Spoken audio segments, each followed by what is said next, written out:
a few minutes beforehand. Oops. Not minutes, but. No, it seconds. was. But I do want to comment on that. Maybe you can mute us after we get. Right, let me just. Okay. Now.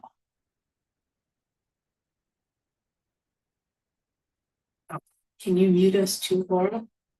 Because if we're.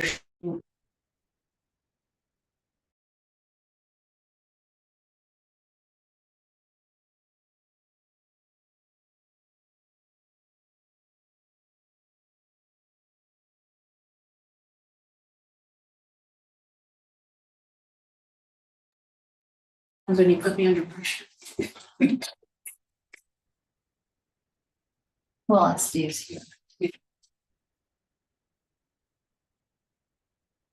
I put a couple of things in the agenda packet.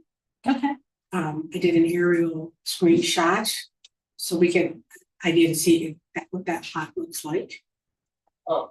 And, Hi, Steve.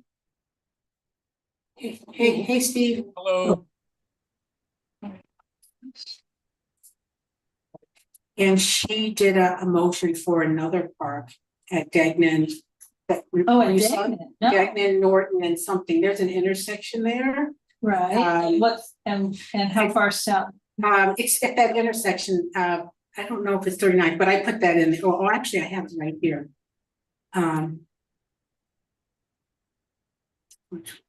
Well, I mean, I just kind of. I mean, we'll go through the agenda tonight. But I'm just saying that she's trying to find some park space. Correct. But I'm just saying what we have talked about a bit on and off is that Exposition Place, the alley. So 1 block west of completely greening the alley, if not and not stopping traffic. Maybe we need to talk to. I'm saying maybe we need just a big picture. Let's take a big picture look. Okay. And that's what I'm thinking. Because I don't want to say, no, we don't want this, we'd rather have that. I think green is green. Yes, I'm just, point I was making is that she seems to be looking for opportunities to. But has anyone on her staff told her about what we want? Well, you said Cesar. Yeah, we've talked to Joaquin, but did Joaquin. I mean, we need to loop in Jeff and Andrew and Bonnie. Sure. Okay, hi, David. We're just yakking for a minute.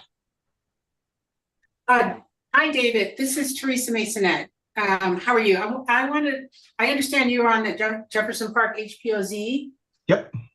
Have you received a notification from BOE to do tree planting around the 6th Avenue Elementary School? Not that I've seen, but then again, we were supposed to have a meeting yesterday, but it was canceled at the last minute because the library hadn't reopened. Okay. Maybe I'll reach out to you separately. Well, you know, the library has reopened, but maybe they weren't. They reopened today. Yeah, maybe they weren't reopened. Yesterday. That's interesting because Sandra said she was in there on the weekend. Nope, I walked by Monday. They still had the big library closed sign in the window. Oh, the library was doing renovation for Wi-Fi, right? Yeah, they're rewiring. Oh, that's nice. Yeah. Mentioning Kendrick Road, how was the nights out? It's next week. Oh, the one last night was at Olympic. Oh, and further south. And probably further east, probably. Yeah. Did you go to any of the night outs? Anybody? James went for Southwest. Yeah, Southwest is usually at Normandy and 23rd. I can't think of the guy's name, but yeah, that was last night. Yeah. And then everybody does a little march and they go back to his house for tacos. Yeah. So that's forgetting his name. I've known him for years. So. Alberto. Mario. I don't know. Marco. Yeah. It's Marco. And he lives at 23rd and the little walkway. Okay. That's great. All right. Thank you very much, Gavin. Of course. Are we ready to start? Yeah, I guess why not? Okay, so 7:05. It is 7:04 on this computer, but it could be 05 elsewhere. But I'm happy to start because I'm happy to finish. All right, so I'm gonna call the meeting to order of the August 6th Planning and Zoning Committee for UNNC. Call it to order. My name is Laura Myers. I am Vice President of UNNC. I live in Angeles Vista, and I'm co-chair or chair, I don't know anymore, of this committee. I'm going to pull up the agenda and then, no, let's do introductions and then I'll pull up the agenda. Hi, everybody. Teresa Masonette, resident of the Avenues. No longer UNNC board Well- member. Oh, but I do chair the tree committee. And then everyone else on Zoom, we'll start with Steve. Steve Peckman, resident of Jefferson Park. David David Saffer, resident of Jefferson Park. and Donna. If you can unmute. You are? Donna Jones, resident of West Adams Avenues. Thank you. So I'm going to guess we may end up with a few more people and we'll just introduce as we go along, but I'm going to share the agenda right now. So we just did welcome, call to order, and most of our introductions, but not all of them. And we have a review of UNNC's standing rules for committee stakeholder voting participation. So those rules basically are anybody, UNNC appoints its committee chairs and co-chairs, and beyond that, for all of our committee meetings, not just planning and zoning, it's open to all stakeholders. Anyone who is a stakeholder in participating in a given meeting is considered a member of the committee for that meeting. They may participate fully and make motions and vote. So what is a stakeholder? It's someone who lives, works, owns property, worships, attends school, is a parent of someone who attends school. I know I'm missing a specific category, and or anyone who participates in a nonprofit organization, 501c3, which has a brick and mortar presence within UNNC's boundaries. So since I know everybody who's introduced themselves and Cheryl Johnson, and you live Jefferson Park. Jefferson Park, everyone who's here thus far tonight is a stakeholder and may participate, vote, etc. So now we're reviewing the agenda. Item 2 is general public comments on anything not on the agenda. Yes, David? Two things. First Wait, of all, I was just going to review the agenda first and then oh, do. you said general public comments, so that's why I raised Yeah, my hand. number 2 on the agenda, then I'm going to say what number 3, 4, and Oh, 5. sorry. If that's okay. Thank you. So I can get the agenda off the screen is what I'm trying to do.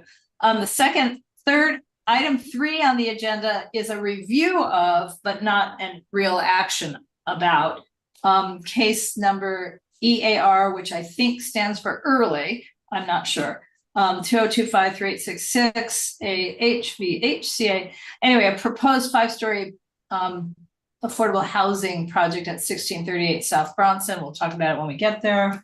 Number 4 is Metro's 28 in 28 initiative, which are 28 projects that the Metro is trying to complete before the Olympics. One of which is within UNNC and one of which is near UNNC. 5, update. I don't know if Caesar will be here or not, but I've kind of thrown a bunch of things together in this update about possible green parks, green space conversion and usage for public and city-owned parcels within UNNC. And there's a number of updates, including 2, I guess, new motions from Heather Hutt. And then follow up to previous cases. That is it. So I am going to stop the share and ask for general public comments. David. Okay, I don't know if this is one of the cases you're going to talk about. I have 2 items. I was asked, want to know if you had gotten any information on a previous case that we dealt with regarding Century Liquor / Circus Liquor on the corner of Arlington and Jefferson. I have asked to be notified when there was a decision. I go on their website. It's not posted, but that was like 4 months ago and it's still out there. Second item, just so I get them all out there. As the representative on the UN and the HPOZ board, we have been down to 3 members for about 2 years now. The two members that we are missing are the mayor's appointee and the CD10 appointee. And so anything you could do to get Heather Hutt to make the recommendation to our board, apparently they have been interviewed and they just won't make the recommendation. Do we know who the theys are?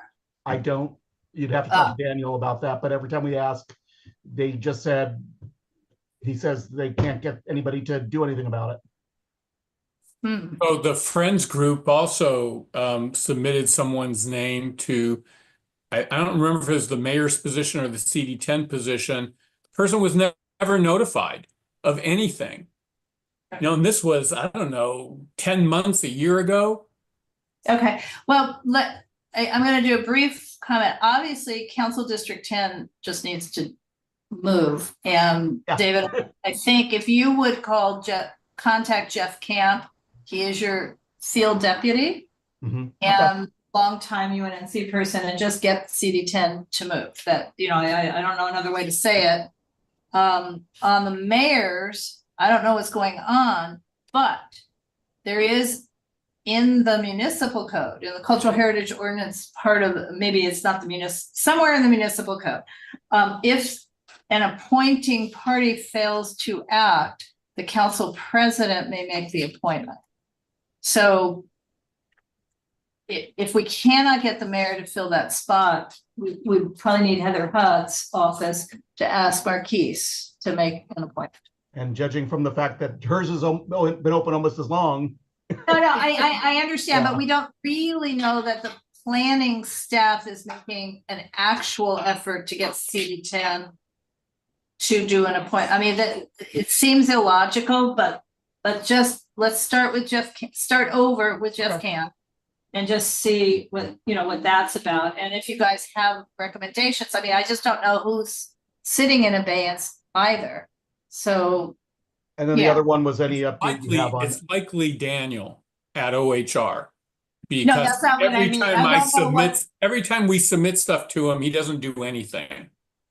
Okay, but I'm saying I don't know what individual from Jefferson Park is the person sitting in abeyance and not being appointed, because the Council District 10 appointee should be a resident of your HPOZ. They gave up.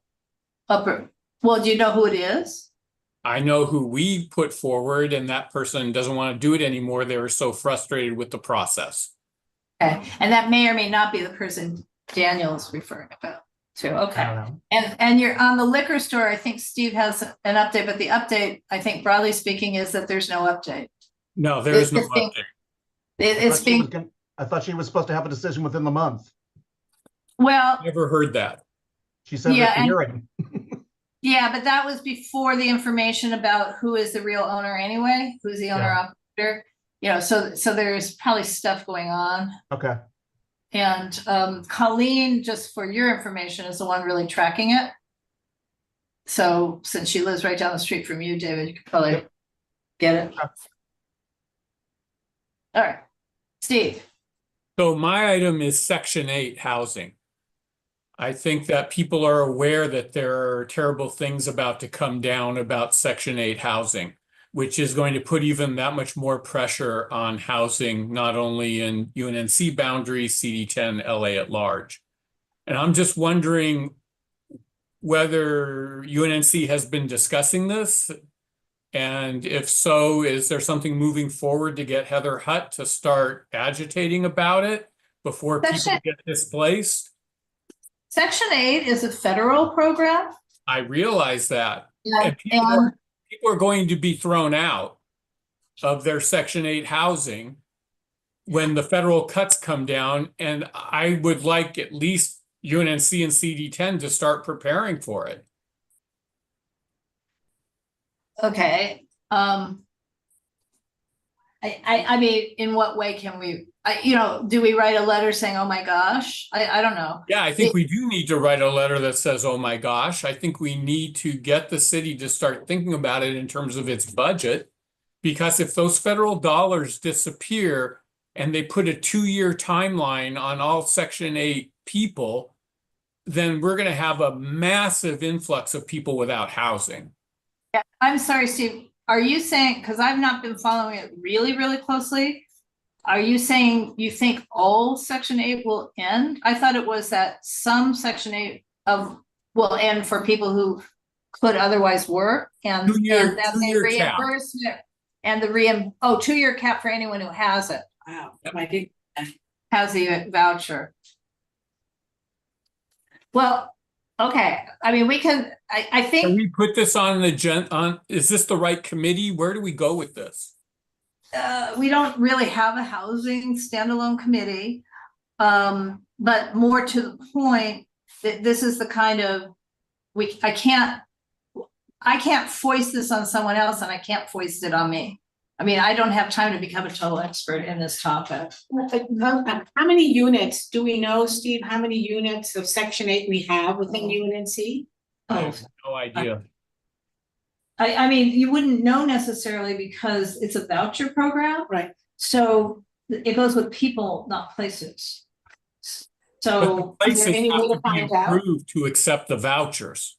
well, that's true, but I mean, it's not, Is there any way to find out, Laura? Is like, Yeah. is there a database with the control Well, or something that shows? who's gonna know more? And would be our affordable housing partners. Meaning, Like Sage or those? no, like Gramercy Apartments, because half the people there are on vouchers. But you think section 8 vouchers? That's the only kind. Oh, okay. I think that formerly homeless people are probably all on section. I don't know Oh. that for sure, but Okay. I mean, when I say our affordable housing partners, it would be Hollywood Community Housing, Venice Community Housing, Okay. the people right there on Arlington, I'm forgetting their names, half, or maybe SCAMPS, the Association for Affordable, Southern California, something affordable housing. Plus the people that are not in buildings like. Well, I understand, but who's Yeah. the advocates who will be following it most closely and have staff to be watching it would be SCAMPS. So let me talk to, I'm gonna say, let me talk to John Arnold. He's involved with SCATS. It's SC, Southern California Alliance of Affordable Housing, something or others. I've been to their annual conference. These are, I can visualize a lot of these people, but they're likely following it really closely. So maybe we can get those Great. folks. Great. To Just to think do this is something. going to be really serious and it's better to be ahead of the curve than behind it. Yeah, I mean, obviously, the people I've just identified or the entities I've just identified also probably have more access to alternative funding for their residents than the mom and pops who might have accepted. They own a 5-unit building and 3 of their renters are on vouchers and they're gonna no longer be able to pay their rent. That's a harder hit to the mom and pops. Yeah, I don't want to take just up don't all think of our there's anyone time tonight. representing the mom and pops. I don't want to take up all of our time tonight, but I think this is a really serious issue that's only going to add to the homelessness problem that the city and the taxpayers have been spending a ton of money to try to address, and the city says committed to trying to address. If people get booted out of Section 8 housing, there won't be anywhere for them to go.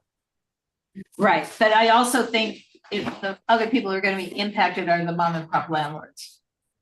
Who will find themselves with tenants who can't pay and Yeah. who won't. Yeah. So I mean, it's a double problem. Okay. So, Not so on- Laura, I'm going to send you an email if you could, if you have any leads or people I should be talking to, I will follow up and try to get some information and bring it back. Yeah, like I said, I was thinking to start with John, co-chair technically of this committee, and this is what he does day in and out, works with all these other people, and he's involved with the association. Okay. I mean, I know that It's because that's 20 how after? I got involved with it. All right, so. Steve has. Right, no, Steve Wallace entered the room. Okay, so what I want to do is move on to the first item on our agenda, and again, I'm gonna first share the agenda again. It's not the first item, but the first meeting. Which is 1638-1640 South Bronson. So this is on the corner of what used to be called 17th Street, Bronson and 17th. which is now Johnny Cochran Way, so it's, in other words, right across the street from Johnny Cochran School and across the street from the R1 zone on Bronson Avenue, a little sort of historic district within the Arlington Heights Character Residential CPIO. So to build it, they have to demolish 4 existing RSO units. They proposed it more recently, so they're not eligible for ED1. So because they're demolishing RSO units. So they are looking at other density bonus laws. And in particular, they've identified AB 2334. And they're requesting incentives, but they're also asking for waivers of the CPIO requirements, including like a courtyard. I mean, the CPIO, that overlay for Arlington Heights was not like the ones in South LA, which are about sort of HPOC light. Actually, the Arlington Heights one has development standards to make sure the character of the new buildings looks like the character of the existing buildings. So it specifically says for joined lots, because in the RD zone, you can put 2 or 3 lots together. You still have to build single buildings on each lot. You can join them at the back, but the front needs to look like the other fronts. So that if you're going to do 2 parcels like this one is, you will need a courtyard in between, but it can be joined at the back. So they want to waive that requirement and waive setbacks and open space requirements. But AB 2334 says there's no such thing as waivers. They have to be treated as incentives. So I'm going to show you the plans, but I talked to the very young and very new, she's been at the company a week and a half person, and she doesn't even know what I'm talking about. So she's not here tonight, so we're not making, final decisions about anything, but let me. I You can talk well. Yeah, I did a street view, and it is 1 story, and there are 2-story buildings around, but The current bungalow court is 1 story. yes, and the surrounding buildings all seem to be 2-story, and they're asking for 5-story. 5 stories. Yeah, so Yeah. it'd be very out of place. I mean, I know we don't have much. We don't have much we can say about it being 5 stories. I did tell, well, it is a lot. Well, it's also in the location it's at, it's a lot. So what I'm showing you right now is the current configuration. I will note that it is not currently very similar to anything not around sharing it. They're not Anything, seeing anything. Oh, so sorry. Because I didn't share. It just pulled it up. Sorry. Okay. Can you see it now? Yes. Okay. So the current building or current, whatever you want to call it, 2 Hey, parcel. Laura, could you stop share for a minute and let me show the actual current environment? I have that on my screen. Sure. Give That me a way minute. people can have a sense of what it looks like. Yeah, give me a minute. But Can everyone see this? not yet. You haven't made. Oh, Yeah, I'm seeing it. I Yeah, have it on my computer as well. Okay. that's the street view. This is Right. the street view. These are the 2 parcels, right? Correct. And this is the school over here. Correct. And this is the street. It's 1 and 2-story buildings. Right. And so what I was going to say is this little complex also isn't quite like anything that's there. I mean, you've got north of it, the post-World War II buildings, and south and west of it are the Craftsman era built homes. And then there's this, place. It's like a Spanish style quadplex bungalow. Yeah, it's a bungalow court. And so the thing is, I can understand whether somebody wants to build something bigger, right? But to me, it's that the community of Arlington Heights didn't work for years to get an overlay with design, site planning controls, just to have someone say, I don't want to do it, and everyone say, that's fine, and call it a waiver when it's actually part of the zoning. So I'm a little concerned, or maybe a lot concerned, if the planning department is thinking that this is ministerial. That's since AB 2334, which is what, gonna go back to their plans, when Steve wants to stop the share. I mean, in other words, if AB 2334 says no waivers, then we can't have waivers. You know, they have to do it as incentives and count up the number of incentives. So let me see if I can now find, trying to So the find, first thing is to let them know that they can't have a waiver. And then they're probably gonna ask for an incentive, and then we need to say, whoa, you're asking for 10 incentives, come on, this is Correct. ridiculous. so that is the process that this Okay. planning department ought to be following. Okay, so I'm trying to get us focused, if I can, just on this little section that has the proposed project incentive requests. So did I share the screen? Is this up? I am screen, Yes, right? yes. Hey, yay, and now I'm also gonna move you guys out of the way for a minute. I'm not, You can minimize them. how do I The little, when you go back to the picture. You see the this? little- Yes, you'll be able to bring it back, yeah. Okay, so you can see under 1.2 proposed project incentives request. A is incentives, proposed 2, 3, 3, 4. And AHIP, base incentives, then B, on menu incentives and waivers of development standards. And C, waiver of development standards. So they're not supposed to be doing waivers of development standards, they're supposed to be calling them incentives. So the question would be, when you start calling them all incentives, what's the maximum number of incentives? You know, and that is allowed, that are allowed. And also this is, it's 100% affordable, but it's 100% at the level that's $85,000 and up.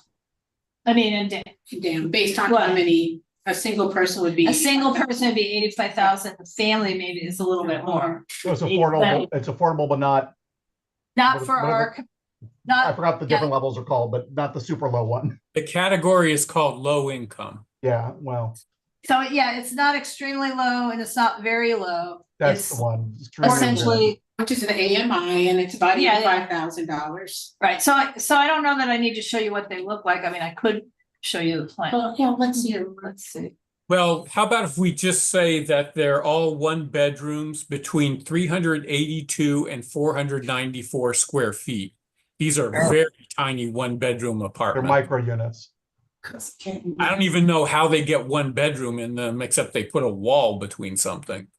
They're proposing how many units? There will be 36 36 units, 36 one bedroom units, no parking, where they would ordinarily be required to have 54. In other words, an apartment building where no one will want to live. Well, wait a second. I did see that there was a parking schedule and it looked like they were providing parking. No, Below, they're using, below the parking schedule, it says 0. Oh, yeah, they're doing AB 2097. What they say is that ordinarily they'd be required to have 54 spaces, but Oh, they're okay. allocating 0. And I don't know, are there renderings as I scroll through this whole thing? Are there ever any renderings on this? Yeah, there are. You went by them. I did. Yeah, go back up. Okay. Very small. They're very small. Oh, the renderings are small. Well, the units are small. Oh, yeah, I'm not asking about the unit size. I'm asking about what does. That's so they're what very the modern, have no proposed relationship to design what's is. there currently. Okay. Wait a sec, it's very noisy here. Oh, fire department right outside our door. Wow, going across Arlington. Anyway, can you see, this is what they're proposing to Yes. build like? I mean, so yeah, it's not just out of character in the sense of it's bulky and tall, but one of the CPIO requirements is to not have a straight wall. It's supposed to have plane, so it has articulation. So there can't be more than X number of feet straight without a change in the plane. And they're asking for a waiver from that. So what they're basically trying to do is plunk a box, Yeah. a 5-story box with a very little open space, 9 trees, which is not horrible, but I don't know what kind of trees. But anyway, so at this point, I just think our only action would be to alert the council office that we have a lot of concerns, and I'm gonna talk to the planner, because he's finally been identified, it's Isaiah Ross, and find out what he's thinking. Because I doubt very much he read AB 2334. I think he's just looking, oh yeah, it's a density bonus and they can waive their waive the CPIO, but the CPIO can't be waived that easily. So if that's okay with you, I don't know if we need a vote. No, I think that's. No, I don't know if we need a vote at governing board to bring our concerns. I don't think so. No, I didn't think so. Okay. There were some comments in the chat thing. Oh, I haven't seen the chat. Okay, we're back up. Chat. We should not be commenting in the chat, though. Well, maybe they're. Okay, so can I guess I should mention that the city does not prefer that we use chat for anything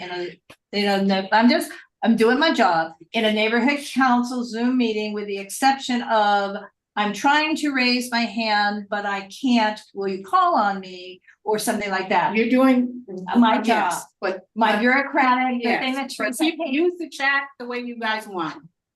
says Teresa.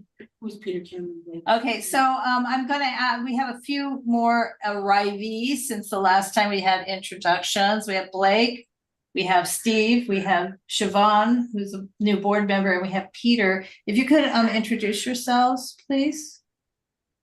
Starting with whoever, you're all muted. Maybe, Peter Kim is a girl tonight. Yeah, it's actually Sylvia Kim. Hi, Sylvia. Hi. And do you live in UNNC? Yes. Thank you. Okay, and Blake? I'm Blake McCormick. I live in Harvard Heights. Thank you, Steve. Steve So Wallace, I also agree in with Harvard everything. Heights. Steve Wallace. Steve Wallace. Steve Wallace, also in Harvard Heights. Okay, and Siobhan, or if you want to just introduce yourself quickly. Hi, Siobhan O'Neill Schwenk. I'm in Western Heights. Thank you. Steve Peckman. Not an introduction, but a question or comment. Yeah, so I agree with all of your points, Laura. This proposed building scale and mass is totally disproportionate to the neighborhood. I think the idea that they're asking for a number of waivers that may go over the limit needs to be addressed. Fastest way we could try to address this would be preferable. I just think this would be a real wart in that neighborhood. Yeah. And one more item, which is that I didn't see anything in the plans about people who currently live at that location, whether they have right of return or subsidy to return to that building. Right. The application is very quiet on a lot of these topics. The application itself does not list the requests that they're making. The only way we saw the request is looking at the plans themselves. So this should not have been deemed complete. That's the other reason I want to talk to Isaiah. Well, because it doesn't include all the requests. Yeah. Right. Well, it has to have been. That's why we're seeing it. So my position would be that I would personally never support a building that doesn't have some kind of carve out for the people who live in the lot currently, that they don't have some kind of return. Okay. All right. And I think what happened is that they were too slow. I think they thought they were going to be able to do ED1, even though the application does not check it off. But the gal I was talking to kept saying ED1, and I kept reminding her or telling her that no, you're not eligible for ED1 because you're proposing to demolish RSO buildings, and that's no longer, that's why you're not applying for ED1. That's why somebody on your team figured out that AB 2334 is probably a good idea, but it's not going to work in the way that, but I just don't want to get all the way to the planning commission with this. I'd rather Yes. dip it in a bud. Right. she is also under the impression that maybe there's no hearings, and I think it's a density bonus case. I'm pretty sure is not ministerial. Anyway, So for people who don't know, explain again what RSO means.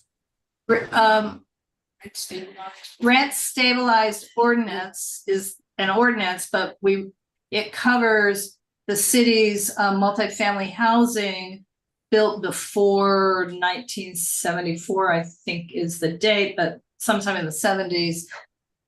78. Two or more units. So it does not cover multifamily housing built later. And it's just referred to as RSO. A lot of people who are really looking at this topic lately are noting that RSO units and some of the later units that are not RSO but are not contemporary provide naturally occurring affordable housing. So they may not be designated as affordable housing, but due to the rent increase restrictions or just the fact that most landlords until COVID didn't necessarily raise the rent every year or even every 5. If they had longtime tenants, they were content to have longtime tenants at reasonable rent. And so the demolition of those units is taking away a lot of affordable housing, even if it's not technically designated affordable housing. So that I think it was Eunice Hernandez in Royal Heights because it was really happening there. She's the one who put Right. the motion. Right. So anyway, and there are some state laws on now also on replacement housing, but not necessarily right of return. So our UNNC position usually is right of return, not just replacement units, but right of return. But in this case, there would be no requirement for quote replacement units. There should be, but there wouldn't be because it's 100% affordable. Yes, hi Rosie. Oh, I have to ask you to introduce yourself. Oh, I'm Rosie Brown, former UNNC board member. I live in Jefferson Park. Question, so for the incentives, is there a certain maximum amount they can ask for? I don't know what the AHIP category is. So and therefore I don't know how many incentives are allowed, but I did know that they have on menu and off menu, and then they identified other things as waivers. And I think usually developers identify things as waivers because they maxed out their incentives. But in their case, they can't get any waivers because of A, B, 2, 3, 4. But I don't know what AHIPs has. So I just don't think it's fair to not follow the rules. But we don't even like most of the rules anymore. But we have to follow them. So yeah, we have to also make the people working in the planning department. Yeah, Well, then they need to keep up on the same laws that correct, we need yeah. to read. We have to read it, they have to read it too. Okay, I would like to move on, if we can, to the next item on our agenda, which, I'm sorry, you guys, I'm constantly now re-adding the agenda because I didn't bring printed copies. So the next item is Metro 28 initiative. And just very quickly, because I printed this off of Metro's site, but some measures of 2028 Olympic Games will be the largest transportation event ever held. They're expecting 8 million ticket holders, 10,500 athletes, 30,000 broadcasters and media. That's just nuts. 3 times the number of athletes.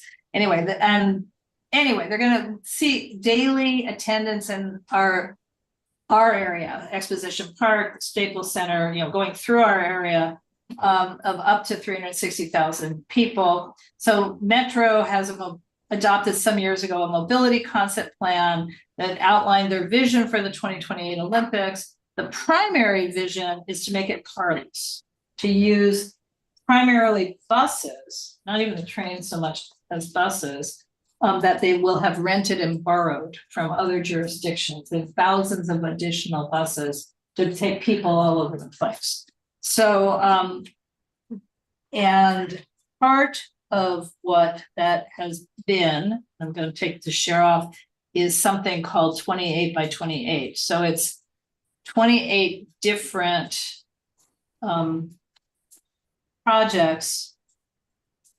Sorry, I'm gonna have to pull it up. The reason I wanted to bring it to our attention while I am pulling it up is that one of them is right through our neighborhood on Venice Boulevard. And so I'm going to bring this up starting not at Venice Boulevard.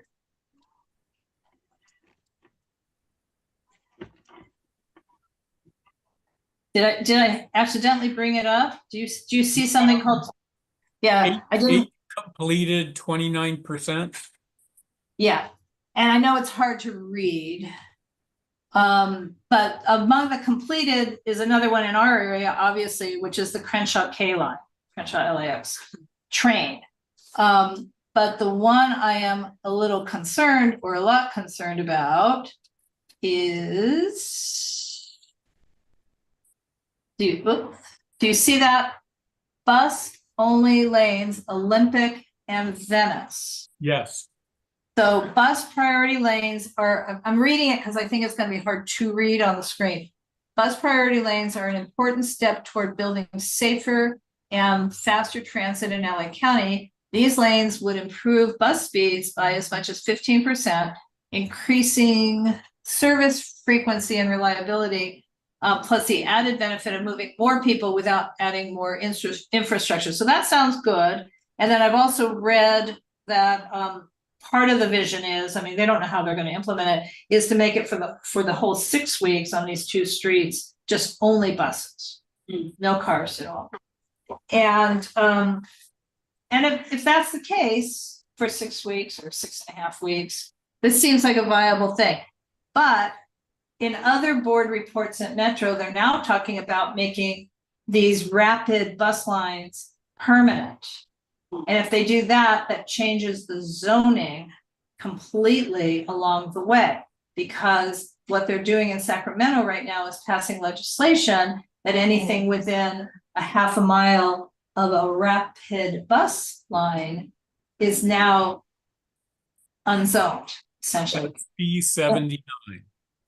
Well, SB 79, but it's not the only place we're talking about that. So do I need to keep this still up on the screen? No. No? Good, because it's fuzzy. So who is discussing making it permanent? Well, Metro, so the question is, does Metro have the option, since it's LA City streets? We have a pioneering bike lanes on Venice. What happens to them? I mean, others, they were among the first dedicated bike lanes on a corridor that goes across the city, and they are used. Yes, they are. They're definitely used. And did they ask anybody here? I mean, who's the they? You're right. Who is the they? But I'm very concerned that it just seems to be something to be imposed if it's permanent. I am not at all concerned with the idea of Olympic, maybe. I mean, I assume if they're trying to pair these 2 streets, one's going one way and one's going the other way on the buses, because that would be the only smart way to do it. But For a short amount of time. well, you wouldn't have to do anything. You just during the Olympics for a short amount of time. For a short amount of time, all you'd have to do is orange cones. I mean, you don't have to invest in infrastructure. You just need all those buses. But you would have to invest in some signage. But to make it a permanent thing, first of all, means you're investing in infrastructure because you're somehow restriping everything. I mean, you're actually spending money, and then you're not asking the community, because I don't think an artery that courses through some of the oldest sections of town, which are also designated historic. So it's not just Harvard Heights, but it's also Pico Union HPOC and a part of Mortuary Row, although that's more on Washington, but it's another little historic district. I mean, I just think it's not good. Yes, Steve. How were these 2 roads designated? Do we know? And why they think they're so necessary to be traveled 24/7 for 6 weeks? I know the why. I don't know the when or the who. I mean, in other words, I generally speaking, the why is that they're assuming a lot of visitors will actually be staying out by the beach. There's venues out by the beach. And there's certainly lots of lodging out by the beach, but they need to get to downtown. I So see. I believe that's the answer, but also if you look at the other east-west corridors, Venice and Olympic makes sense. Pico's kind of narrow, Jefferson's really narrow, Washington would make sense, actually. So what did they do in 1984? I walked a lot, but I was young, I don't know. You It know, was not a carless Olympics. No. Right. was It was- not a It was car. not a carless Olympics. And And the venues were not as widespread as they are now.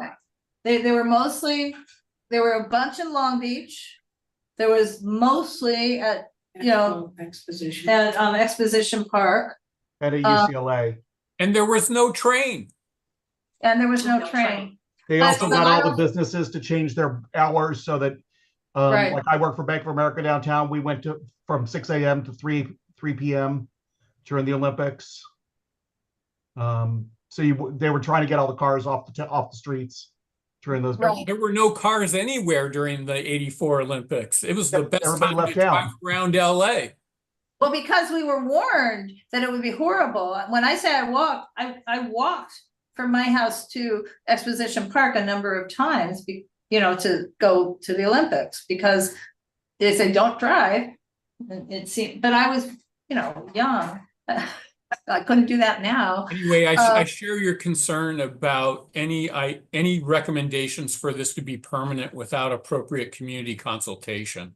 So the question is, for us, can we recommend to the governing board that we write a letter like nowish to Heather Hutt and Metro, whoever one, as long as it's Heather Hutt as the LA city person first. She's also the chair of the transportation. And she's the committee. chair of the, I got that, because she is the chair of the transportation committee, but that we take a motion to the board tomorrow night, that a letter. I hate it when I do this, but I don't have a pre-letter. I'm sure moved. that, So moved. okay. I can't make the motion. Oh, you moved. Is there a second? I'll second it. Okay, I've got 3 seconds, but you know what? I'm gonna let Rosie second, because she so seldom seconds at our planning and zoning. So Steve Peckman moves and Rosie seconds that we recommend to the governing board that we write a letter of inquiry to Heather Hutt, not just as our council member, but as the chair of the city's transportation committee, CC whoever makes sense at Metro. And I would say the person who makes sense at the moment is probably whoever Caesar's been meeting with, because they know who we are. And what we're asking is, for more information, a community meeting, and express our concerns that we would not want this to be permanent. Not Okay. without adequate consultation and input, permanent may not be a bad idea depending on how it's structured and what they plan to do with everyone who currently travels those roads. Yeah, Yeah, except for they have to make- the zoning impacts. They The have to problem make is- the argument, right? So I wouldn't prejudge a permanent thing. I just say they have to make the argument, and there has to be communication and collaboration. Well, I think we should, I know we haven't voted on the motion yet, and I don't want this in the motion, but I think we need to make it clear to Metro that any number of their initiatives, not just this, they might find themselves with a lot of community opposition going Yeah. forward based on what's going on in Sacramento, where anytime Metro identifies a high, of what's it called, transit center, it's gonna change the zoning. And that's gonna lead to community opposition to the Metro initiative, whether it be a station at Adams and Crenshaw because it doesn't seem like there's a necessity to have a station there. But we would be. It's important for them to communicate. Well, with we the- already know where the next one is. It's where the Ralphs is. Yeah. So why would you need one in between? Everyone who's south of the freeway already is using the other station. Yeah. I'm saying, I don't know. and Lafayette Square is real, in other words, the deeper it is, Yeah. the lesser I'm just saying. I think those are really good points, and if we get a meeting with Metro, those are things that we can Right. bring up when we Okay. do their community. I So agree. we need a vote. Can I ask, Sure. would it be helpful in any way to see what requests were made for the last Olympics? As far as the areas and the streets and the things that were changed, is it too hard? I don't know if it's too hard. I mean, the question would be, where's the archives? I just think So- that so, I everything mean, is, I I'm think sorry, that everything has changed so much at this point regarding buses, bus lanes, trains. I think it's hard to make a comparison at this point. Right, because there weren't That was bicycles. 40 years ago. Oh, God, it really was. When I said I was young, I meant it.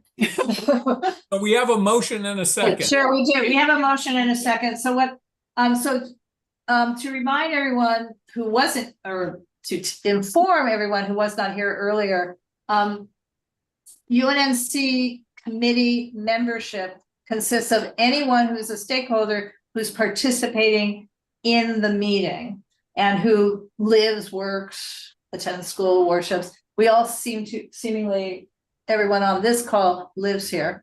I don't know who Denise is. Oh, no, That's not- except for I don't know who Denise That's is. Denise from Jackson. Is that Denise? Heights. Hi, Denise, if it's Denise Jackson from Arlington Heights. And if it's not, hello, Denise, anyway, Hello, Any- Laura, how are you? fine, here. thank you. Thank you. So, thank you very much. We might want to loop you back in a second for a conversation we had earlier, but in any case, anyone who's a stakeholder may vote. So all in favor of this motion, either raise your hand so we can see it in the thing or use the digital hand. Okay.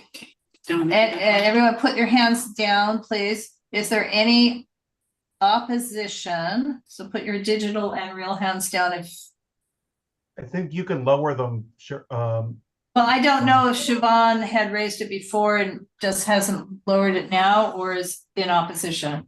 Just fix it. Just close it, Laura, and then we can ask her. Just exit. Yeah. Okay, and It Denise didn't is, lower itself. okay, and Denise, okay, hand down. So all in opposition, please raise your hand. And abstentions are those who didn't vote. Okay.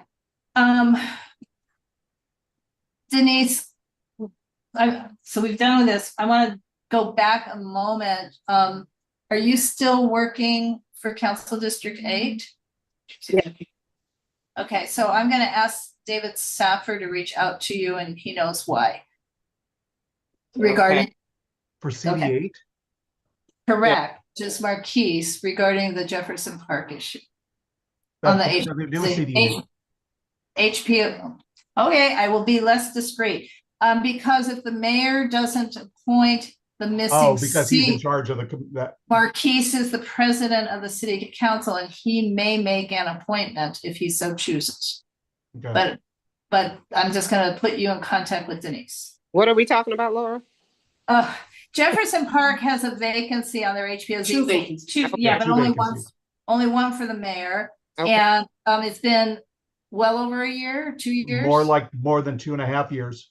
2.5 years. So the municipal code states that if the appointing entity, which in this case is the mayor's office, does not make an appointment, then the president of the city council may, doesn't have to, may make that appointment to fill the. Talk to Heather at all? Have And you? we're talking to Heather now too. We just were informed this tonight. So we're Okay. going to talk to Heather too. All righty. Mhm. Okay, thank you. Next item on the agenda. And I'm gonna pull the agenda up one more time. I promise you guys it's the last time. Is, Hey, Laura, can I say one thing about the Olympics? sure, Going all the way back to 1932, I just think this is a fun fact. You know, they wanted to rename Olympic Boulevard. It was 10th Street and it was the Right. 10th Olympics. So they were Oh. like, let's rename 10th Street Olympic Boulevard. And so they said, that's what we're going to do. But it actually didn't get renamed officially until 1935 because everybody sued because they didn't want it to happen. Well, it's also a number of streets. It's not just 10th because there's different streets in Santa Monica and in Beverly Hills, and that's why it winds because they all pick different streets. So No, that- hilarious. I mean, only in Los Angeles. So you think like, oh, Olympic Boulevard was renamed for the Olympics, and it's like, yeah, but it didn't kick in till 3 years after the Olympics. Yeah. Right, Anyhow, that's interesting. just a fun fact. By the And way, then- none of those projects, the street bus projects are listed on the official planning page for Metro. I'm just saying, but you saw that they are listed in the 28. Yeah, they're listed on 2828, but if you look at the Metro projects, they're not listed. Right, in the board report, one of the Metro meeting board reports, and again, it just gets into the weeds, is when they talked about making it permanent. So, but I mean, that's just chit chat on staff's part. I just don't know who is able to make it permanent. And it may be that Metro does not have that option. That LADOT is in charge of its own streets, perhaps. So we'll see. Okay, I'm gonna, like I said, try and share the screen this one more time with this next agenda item. So an update on possible parks, green space conversion, and usage for public and city-owned parcels within UNNC. First thing I should say is one of our stakeholders, Caesar, has been the lead person on a very quick starting but already moving forward discussion with various entities, CD10, Metro, gas companies now talk to, a whole lot of different entities about parcels on 36th Street. Like his wife had a baby 10 days ago, maybe less. So he's not available tonight to update us on his efforts, but I can tell you, I attended a meeting with him with Council District 10, Hakeem, and he's arranged another meeting in Isaac Bryan's office on the week of the 18th. So, we're trying to move this forward. His idea, and he's talking to General Services as well, is to see if there was a way to merge several of the municipal, facilities into the one that's very underutilized on Fairfax. So instead of having it on 36th Street, merge it with the one on Fairfax. Is that feasible, or is it half feasible? And that's a 2.7 acre site. So I'm gonna take this off in a second, but I want to keep going through on this.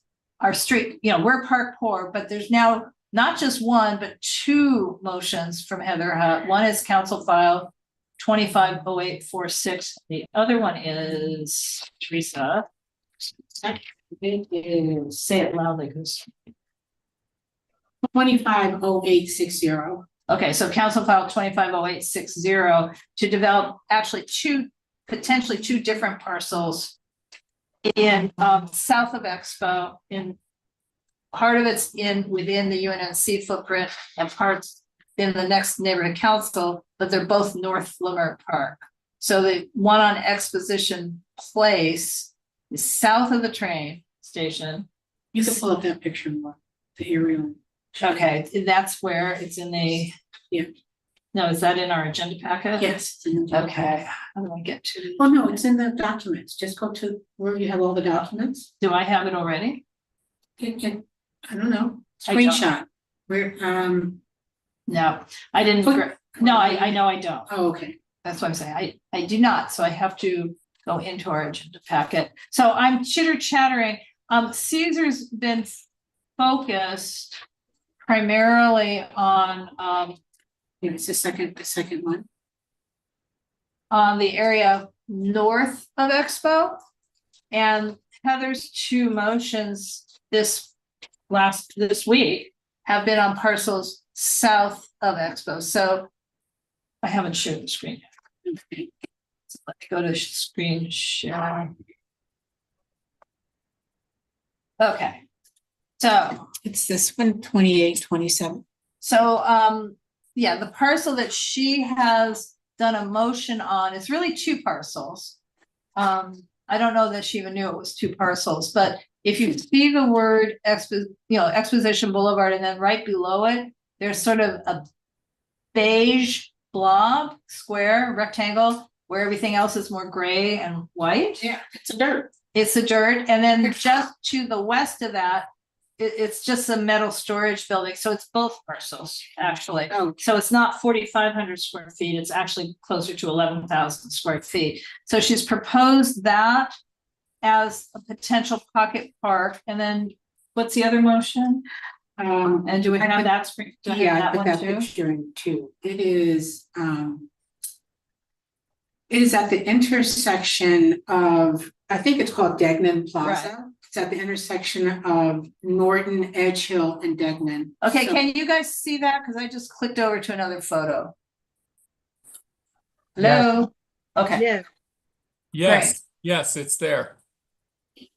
so this is farther south. It's not, this is not, it looks like it is already park-like. So what's her Yeah, it's a motion? plaza. It's to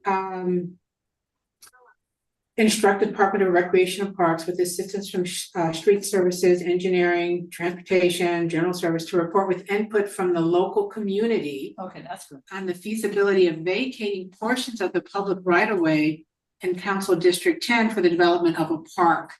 So the I know. only reason, it's just, it's called Degnan Plaza, so I think it's just like. Okay. But the I- reason why I mention this is that it appears that Councilwoman is trying to identify areas where we can have additional green space. Correct. I see three blocks that show Degnan, but I don't see another street. So was it triangle shaped? Yes, it's triangle shaped. If you take Degnan down, there's that weird intersection. If you're, I think this is MLK, but you're trying to go up that way, they're all three streets kind of merging. So it's Degnan, Edge Hill, and Norton. And they all come down.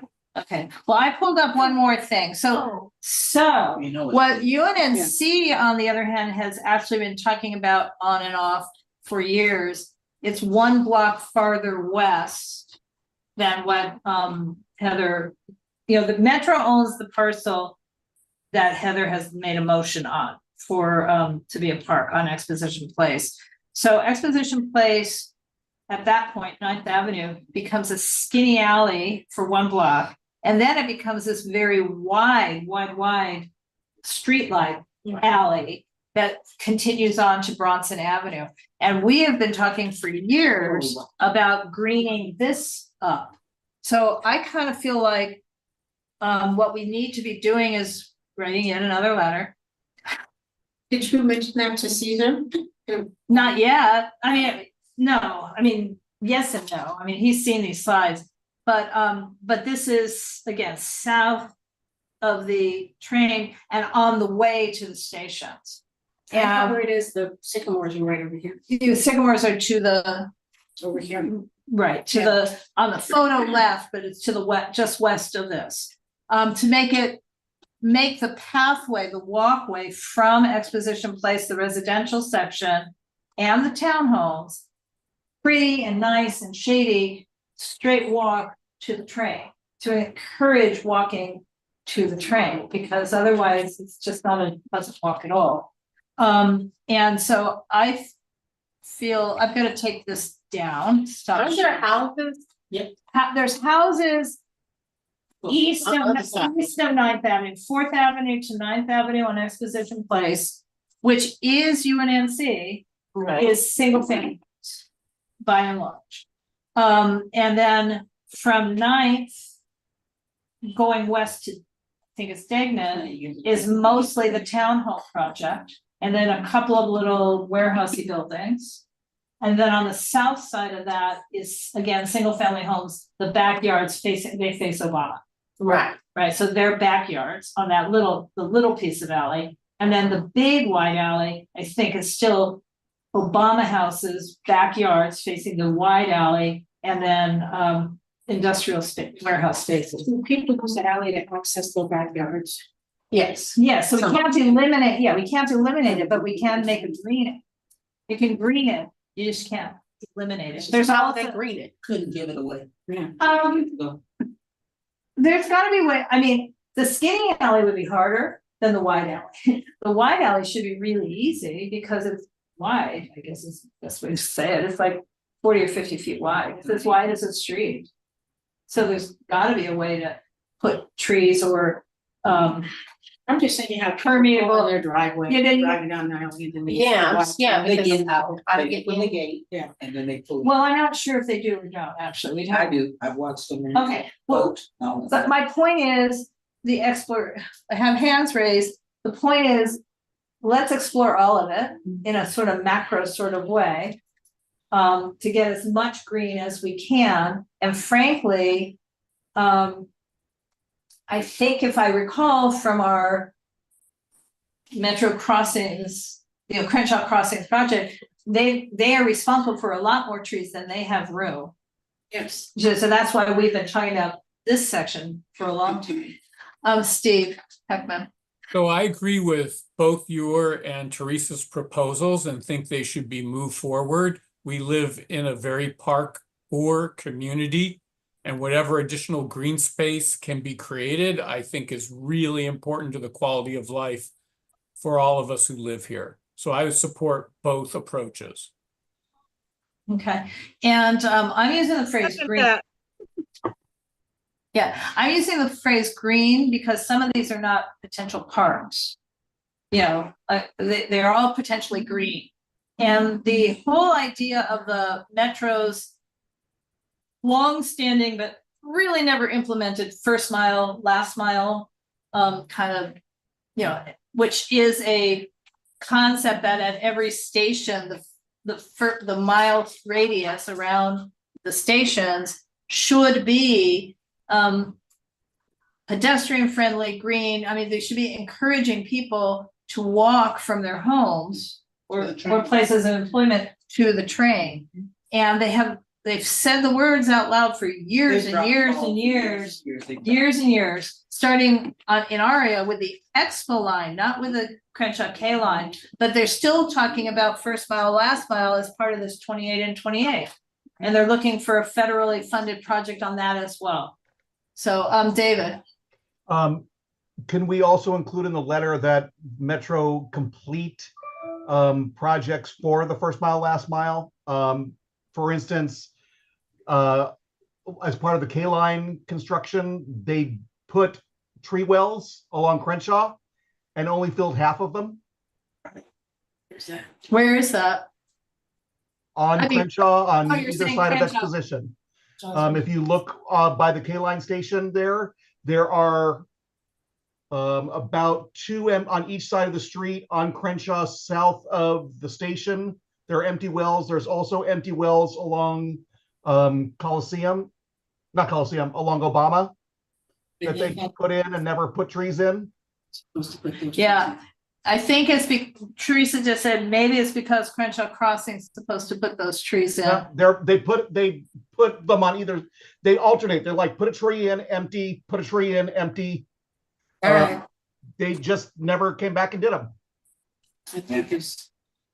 So there may be a reason, but maybe it's not a reason we accept. Do you know what I mean? Yeah. I mean, it could be, well, they might get damaged, but if you don't plant them at all, they won't get mature. Okay, I can look Yeah. to find out what So happened. Teresa's gonna take a look into that. Yeah, I mean, there's granted somewhere in front of District Square, which if that ever gets built, we'll see.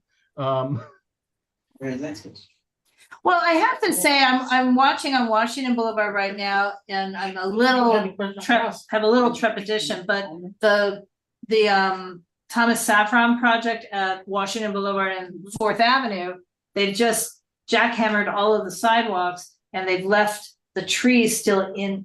They just did that with the CIM building at Jefferson and Crenshaw before you, while you're traveling south along Crenshaw. That's exactly what they did. I don't think there are any regulations with UFD as long as they maintain the trees, though. There are magnolias there. They dug around them. They piled up the. Yeah, concrete. but where's the root? Yes, that's exactly Well, what I know. I know. I mean, they actually should have. There are many Should be things. bigger. Yes, Yeah. and they should have that construction fencing around it too, which Well, we have cages that may not be Yeah. good enough. But I'm talking about the Crenshaw Jefferson. But yes, I think, I know those trees. I think they'll be fine. It's not the best way to treat them. They'll be fine. But No, those The ones on are Washington are, magnolias. we're talking about two different locations. the No, the ones one in on, front of the CIM building are magnolias. Yeah, Yeah, and those might be damaged. no, I think they'll be fine. I think Okay. the other ones will be fine too. I'm just saying that it's really not best practice and it's not a good way to treat trees. But that's what they did, and they have empty tree wells where they are gonna put in probably magnolia, so They're have in a already. consistent Right. look. They put Oh, them in they're- over the weekend. They're in.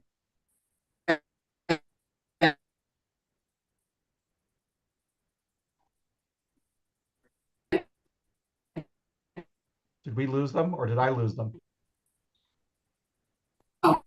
Okay, I haven't seen them. But I think we lost Laura. Come in South Sea House, come in South Sea House. I think we have a motion and a second to support both these proposals. And we could roll in David's concern as well.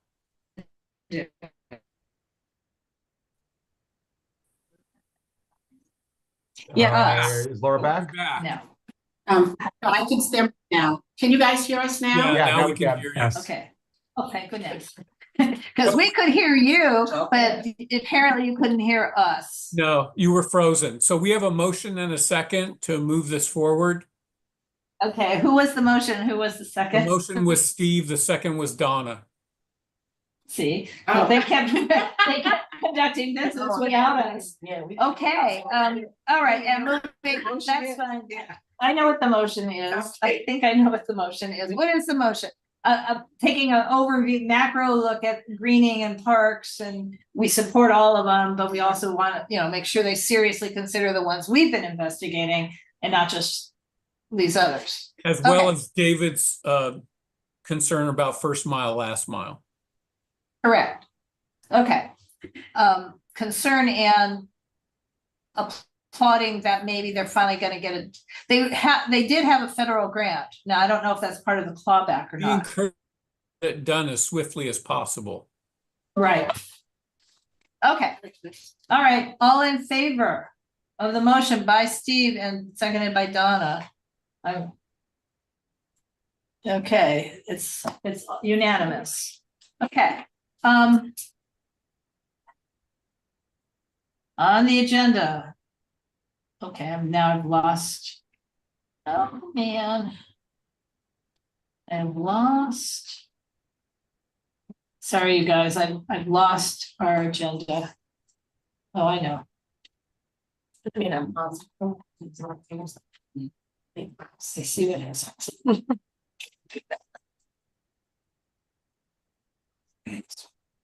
The last item was updating old cases.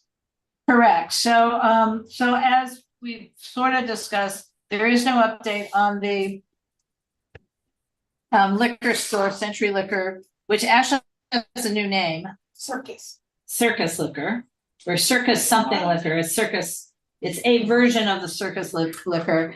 I don't have the review draft letter regarding recent cases, but I do have it on the agenda for governing board. And Steve, what that's about, stop the share, is I do haven't uploaded it yet, but I do have a draft that's reflects our vote on the Hidden History Museum, but will also reflects our concerns that they follow this rule and that rule and this rule and that rule.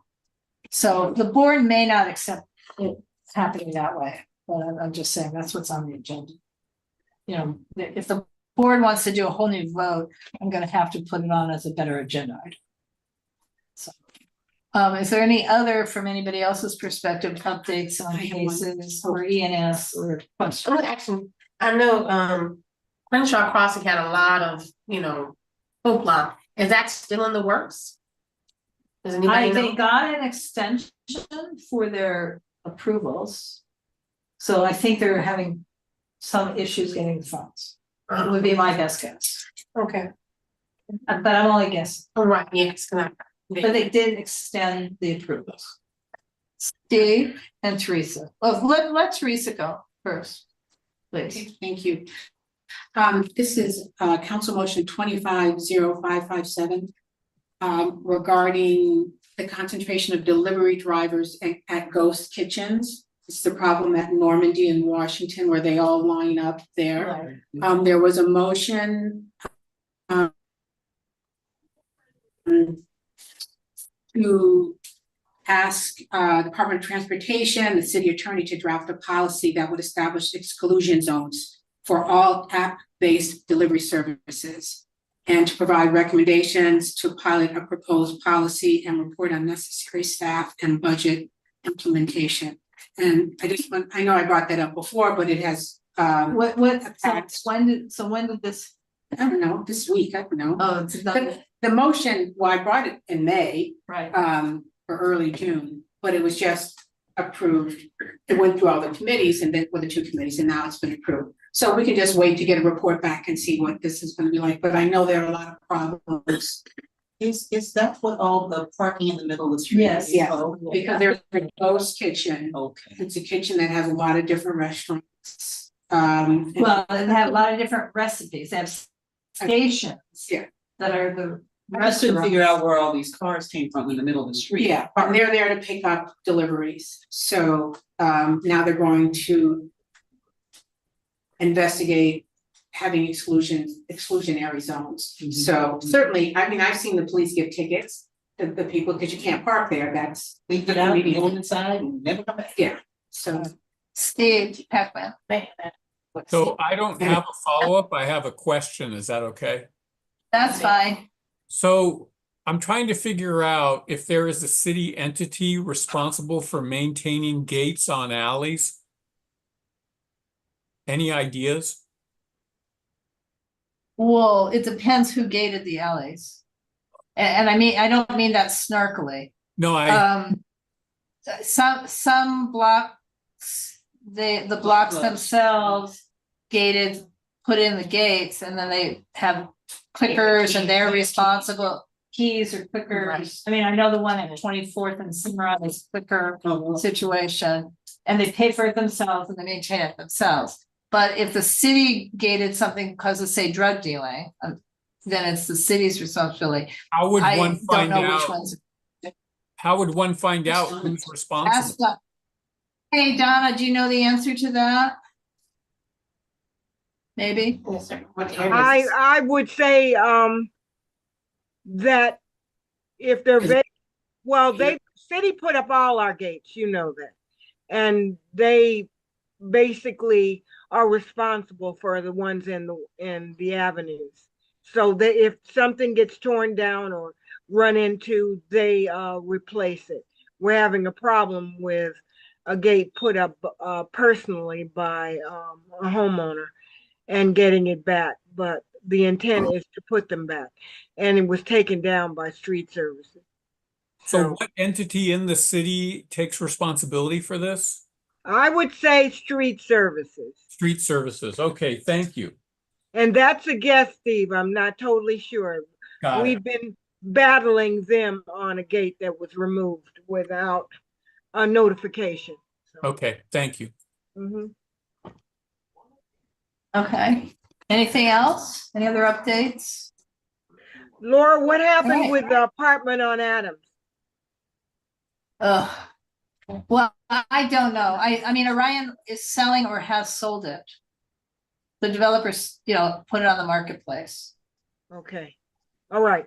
So, Okay. Project is. so I don't know if it has sold or is hoping to be sold. But they doesn't look like Orion is intending to build anything. Adams and what, Laura? Just 38 12, 3810. Yeah. From 9th on the south side. And it's an 81 project if it's built. It's horrible. On that side of Adams is not HPOZ, the other side is HPOZ. Yeah. It's the problem is it is a designated scenic highway, and the scenic highway runs from Adams is from Figueroa to Crenshaw, and it is based on the scenic historicness of it. That is the scenic highway. But city planning, which is the entity that designated it, is also ignoring the designation. So it's very frustrating. So Heather's been trying to fix that, but I don't know what's happening. I mean, you know, it's gone to city council, it's gone to committee, and I don't know what's happening. You know, so, all right. Okay, thank you, everybody. Anything else? Night. Okay, so we are gonna have a meeting in mid-month, and no, I don't think that would be the meeting that talks about the HUD vouchers. I mean, the vouchers, because I think there's no way in the next 2 weeks that I have the time to get that all researched and to get people involved. Okay, thank you. Thank you. you. Good night. Take care.